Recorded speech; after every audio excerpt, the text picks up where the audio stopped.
আসছে পরের খবরে। আজ রাজ্যে আসছে জাতীয় মহিলা কমিশনের দল এবং সুতি শামশেরগঞ্জের যে অশান্তি, সেখানে শ্রীলতা রানীর অভিযোগ, আর সেখানে এনসিডব্লিউ চেয়ারপারসনের নেতৃত্বে 4 সদস্যের দল আসবে। এবং শুধু তাই নয়, মালদার ক্যাম্পে গিয়ে ঘর ছাড়াদের সঙ্গেও কথা। রাজ্যে আসছে জাতীয় মহিলা কমিশনের দল, সুতি শামশেরগঞ্জের অশান্তি আর শতপ্রণোদিত অভিযোগ দায়ের করে রাজ্যে আসছে এনসিডব্লিউ। শুক্রবার মালদার ক্যাম্পে গিয়ে ঘর ছাড়াদের সঙ্গে কথা। শনিবার মুর্শিদাবাদে, শামশেরগঞ্জ, জাফরাবাদে এনসিডব্লিউ দল যাবে এবং জেলা শাসক, পুলিশ সুপারদের সঙ্গে বৈঠকের ভাবনা রয়েছে। আজ রাজ্যে এনএইচআরসির টিমও।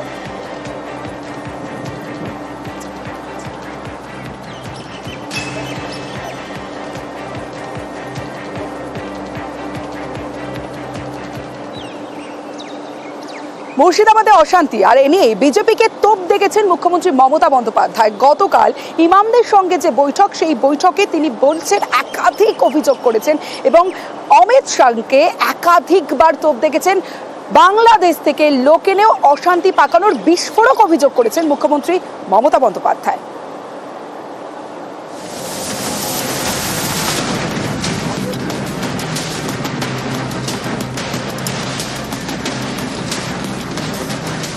It's a pre-planned communal riots. काम ओवर दिस 26 इसमें उसका टारगेट करके ये कर रहा है। দাঙ্গা করতে করতে যারা ক্ষমতায় আসে তারা কি করে বুঝবে মানুষের রক্তের দাম অনেক বেশি? আপনি বাংলাদেশের পরিস্থিতি জানেন না, কিন্তু আপনার প্ল্যানটা কি? কোন এজেন্সির মাধ্যমে ওখান থেকে লোক নিয়ে এসে दंगा करा, पोलराइजेशन करने के लिए, हिंदू और मुस्लिम में भागाभागी करने के लिए। তৃণমূল কংগ্রেস যদি করতো, বিজেপির জেনে রাখা উচিত, তাহলে তৃণমূল কংগ্রেসের 3 জন এমএলএর বাড়ি আক্রান্ত হতো না, তৃণমূলের পার্টি অফিসও ভাঙা হতো না। বুধবার নেতাজি ইন্ডোরে ইমামদের সঙ্গে বৈঠক করেন মুখ্যমন্ত্রী। এই মঞ্চ থেকে মমতা বন্দ্যোপাধ্যায়ের সুর সপ্তমে। बंगाल में बीजेपी पोलराइजेशन करने चाहता है, जैसे हमारा गवर्नमेंट चला जाए और वो आने से आपको तो खाना भी बंद कर देगा। दिल्ली में देखा, बांगाली इलाका है, माछ भात बंद। আপনি রাম রহিম সবারই অধিকার কাটছেন। গায়ের জোর, আপনি ইউনুসের সাথে গোপন মিটিং করুন, কিন্তু আপনার প্ল্যানটা কি? কোন এজেন্সির মাধ্যমে ওখান থেকে লোক নিয়ে এসে दंगा करा। बीएसएफ बॉर्डर संभालते हैं, हम नहीं संभालते हैं। क्यों बीजेपी का बाहर से आदमी आके आप गड़बड़ करके भाग गया? ट्रेन চলছে, ট্রেনে লোক আসছে, আমাদের কাছে কোনো রিপোর্ট আপনারা শেয়ার করেন না। আমি কিন্তু খুঁজে বের করব বর্ডার এরিয়ায় বিএসএফ কাকে কাকে হাত করেছে এবং কিছু বাচ্চা ছেলেকে 5,000-6,000 টাকার বিনিময়ে ইট ছুড়িয়েছে। ভিডিও দেখেছি, লোকাল লোকেরা আমায় পাঠিয়েছে, বলছে আমরা হিন্দু মুসলিম একসাথে থাকি। বাইরে থেকে বিএসএফ এর মতো ড্রেস পরে চলে এসছে, পায়ে জুতো না পরে, নন্দীগ্রাম কায়দায়। इतना जल्दीबाजी आपका क्यों है? आप तो प्राइम मिनिस्टर कभी नहीं बनेंगे। मोदी जी चला जाने के बाद आप क्या करेंगे?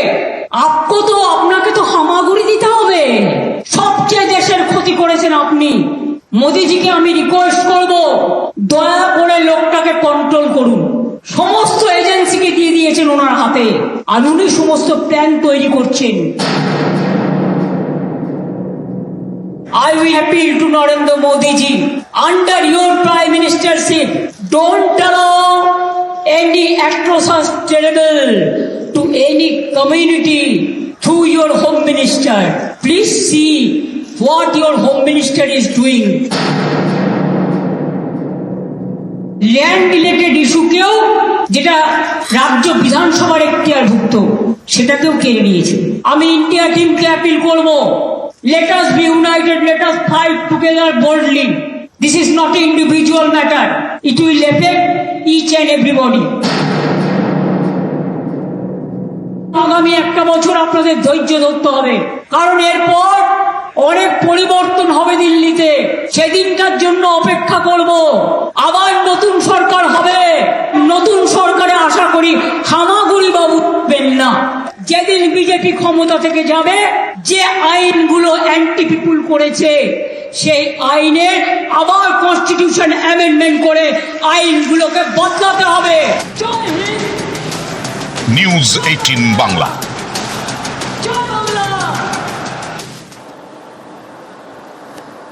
দোকানে উঠে লুটপাট ভাঙচুর। ধুলিয়ানের একটি দোকানে সিসি ক্যামেরা ফুটেজে উঠেছে তাণ্ডবের সেই ছবি ধরা পড়েছে।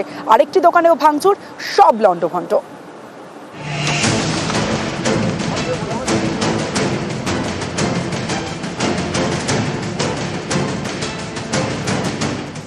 ওয়াকফ আইনের বিরোধিতার নামে তাণ্ডব।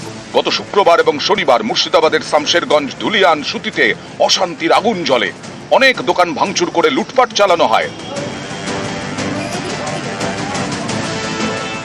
এই দেখুন সিসি ক্যামেরার ছবি, ধুলিয়ানের লটারির দোকান। গত শুক্রবার এই দোকানে হামলা হয়। সিসি ক্যামেরার ফুটেজে দেখা যাচ্ছে দোকান লক্ষ্য করে ইট ছুটছে হামলাকারীরা, ভেঙে দেয় বাইরের সিসি ক্যামেরাও।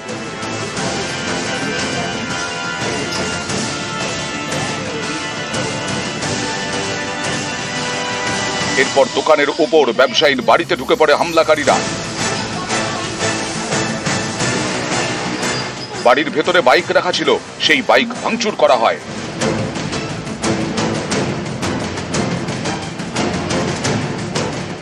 লুট করা হয় টিভি। ব্যবসায়ীর অভিযোগ, দোকানের ক্যাশ বাক্স থেকে লুট করা হয়েছে প্রায় 25 লক্ষ টাকা, 4টে কম্পিউটারও হাওয়া। এ অভিযোগ, দোকানের হামলার ছবি লোপাট করতে ডিজিটাল ভিডিও রেকর্ডারটিও নিয়ে যায় দুষ্কৃতীরা। প্রথমে তো এলসিডি ক্যামেরা ভেঙে দিল, সে দেখলাম, বুঝতে পারলাম, তবুও ঘাবড়াইনি। মোটামুটি 1-1.5 ঘন্টা উপদ্রব করার পরে লাস্টে শাটার ভাঙতে সাকসেসফুল। মানে যে আমি যে উপরে লুকিয়ে গেলাম সেই ঘরে, আর উপরে ঘরে বসে আওয়াজ পাচ্ছিস, বুঝতে পারছিস, সব লুটপাট ভাঙচুর চলছে। 4 ঘন্টা পরে যখন উপর থেকে দেখলাম সুস্থ হলো এলাকা, তখন নামলাম, তো দেখলাম আমার কিছু নেই, সব 25 লক্ষ টাকা মোটামুটি ক্যাশ ছিল সে সময় আমার। মোটামুটি সরঞ্জাম 5 থেকে 7 লাখ টাকা সরঞ্জাম নষ্ট হয়েছে।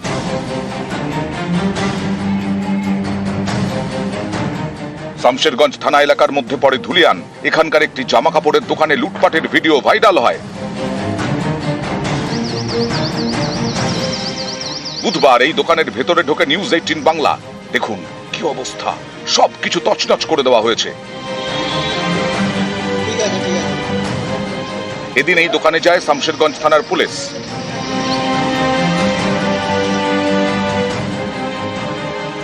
এই বিপণনীর ছবি ভাইরাল হয়েছিল, যেখানে দেখা যাচ্ছিল ভাঙচুর করার সাথে সাথে এই বিপণীর ভেতর থেকে সামগ্রী লুটপাট করা হচ্ছে। সেই দোকানেই আজকে শামশেরগঞ্জ থানার তরফে পুলিশ আসেন এবং তারা এনকোয়ারি করেন এবং ইতিমধ্যেই দোকানটি সিল করে দেওয়া হয়েছে।